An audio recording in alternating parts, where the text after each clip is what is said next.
Hey, checking in with Frnkssstn, Jeanette Winterson's 2019 novel. Both that's so far is split now into three. First into 16, 15, somewhere about where Mary Shelley sets to work on Frankenstein as a kind of a challenge amongst her, Percy Shelley, Lord Byron, and Polydore, the author of the short story The Vampire, which also comes out of this thing, um, with Claire, the kind of the aider and abettor for um, Mary and Percy to get together, and who kind of comes with them and is kind of rather derided as being kind of just the regular person. Now, in the present thing, there's another Claire, as there is with other characters. The Claire in that is a sex doll, who is basically there to say, "Hey, big boy," and spread my legs and wider, faster, which, oof, that's like an odd, interesting juxtaposition between the two. And I feel, as a regular dumb person myself, I feel slighted on her behalf in a way between the two sections. This section, the modern section, has another Shelley. This is Rye Shelley. They are RY, are transgendered, trans from female to male, who takes up a relationship with Victor Stein, a mad scientist of now, who we indeed get to see, who is rather mad, transhumanist, who wants to help human beings escape death. And this seems to be much more the, don't know if it's the uploady as it's the bringing brains back to, bringing the brain back to life, not the body but the brain, with, I guess, kind of the thing of maybe uploading it. Haven't really gotten there yet. And we're kind of, and then the third strain we're getting is Bedlam. At the moment, we've had Bedlam 1, and I've just stopped before Bedlam 2, where an explorer of the Northwest Passage has come back with Victor Frankenstein, who, of course, they think is, well, the doctor, of course, just assumes he's insane. The seaman, the explorer who brings him, says, like, well, we saw a big, giant, unnaturally quick moving figure on the ice floes, so maybe it is real. So we're getting what looks like a retelling of Victor Frankenstein. I apologize for the noise. We seem to find that the for some reason the facility, who is across the way, has decided at nearly midnight to do some kind of vacuuming or polishing or spraying or something with something that's really loud. Well, it's just like, fuck you guys. But let me just finish or continue on with this. Who knows? But so, yeah, it pisses me off. They are, so we've got all these kind of different threads going.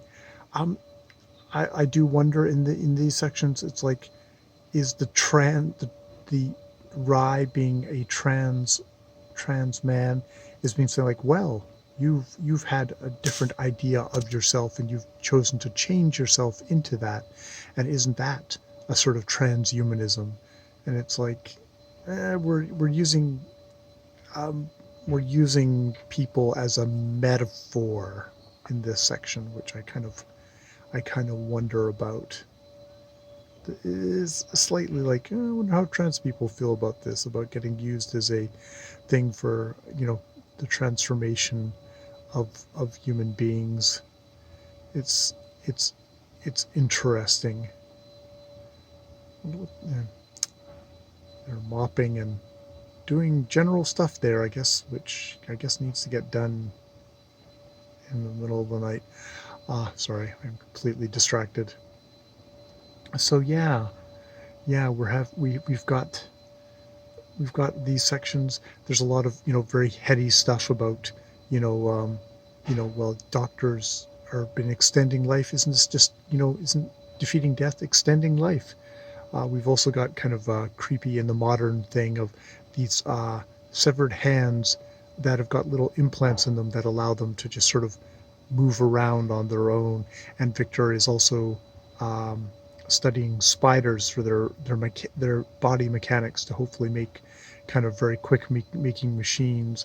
And yes, he's also trying to figure out that whole freezing organs and then thawing them without forming ice crystals, which would destroy them, because that would be very handy for body transplants. Though, as Rye says, you're just interested in it because you want to be able to freeze and then unfreeze brains and map them and do all that sort of stuff. So interesting stuff that way. Um, I do wonder. So, could this have just been a kind of contemporary novel about all this stuff with allusions to the Frankenstein myth? But we're also maybe there's a lot of it because Jeanette Winterson is definitely trying to make the connection between like the feminine and women and the kind of suffragette, not suffragette, women as person is bound up in this Frankenstein thing, and the whole thing about Frankenstein is the male, the abomination of the male trying to create life outside of nature, I guess, being, transgressing, I don't know if abomination is the right word. It's transgressing boundaries. And, it's that idea of science is like, is science transgressing boundaries? It's crossing boundaries. And we have crossed a lot of boundaries, and damn, penicillin, I'm really glad we crossed that boundary. Insulin, married to someone with diabetes, I'm really, really fucking glad they crossed that one, or my life would be very, very different, and much, much poorer for it. So there's the thing of crossing boundaries in all of this as well, of the forbidden, which we're getting. And we're getting that in the relationship between Mary Shelley and Percy Shelley. And I like how she does love him for his body. He's a beautiful, beautiful man. And there's a part of that's just kind of a fascination there, even though obviously he is a great, great poet and thinker and somebody who's echoed that way. But she's like, how she interacts with him is just sort of is interesting. So I'm not regretting those parts. In some ways, the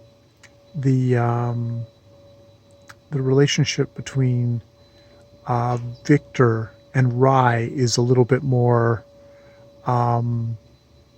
abstract and less tangible that way, I think. They do make love, they do have a physical relationship.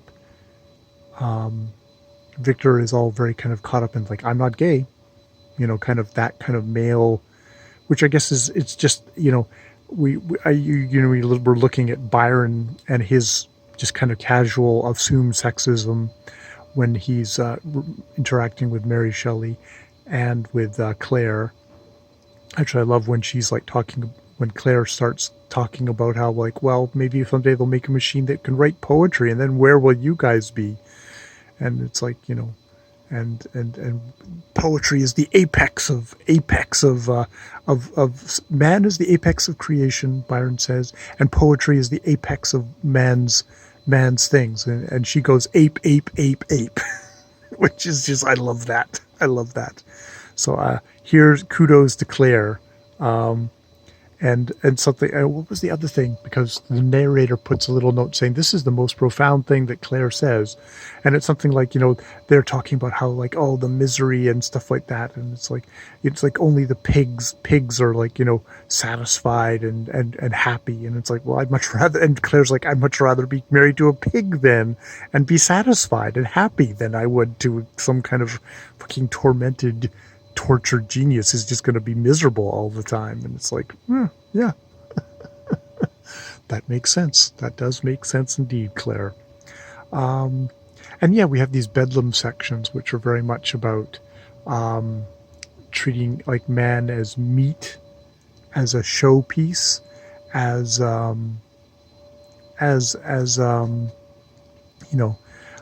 charity, as animal, like, how it paces in its cage, like an animal, is manacled like an animal, and that madness is the disease of the soul, and you can't cure it. We can only kind of provide comfort here at Bedlam, which is, and Bedlam being Bethlehem, so the religious in there. So I wonder if we're going to get a modern version of Bedlam going forward. We'll have to see. But yeah, that's, I guess, what I have so far, my vague thoughts on Frnkssstn, which I've maybe talked myself around to why the older sections are effective. And we'll see how the trans character gets treated within these sections. I mean, it's told from the trans their perspective.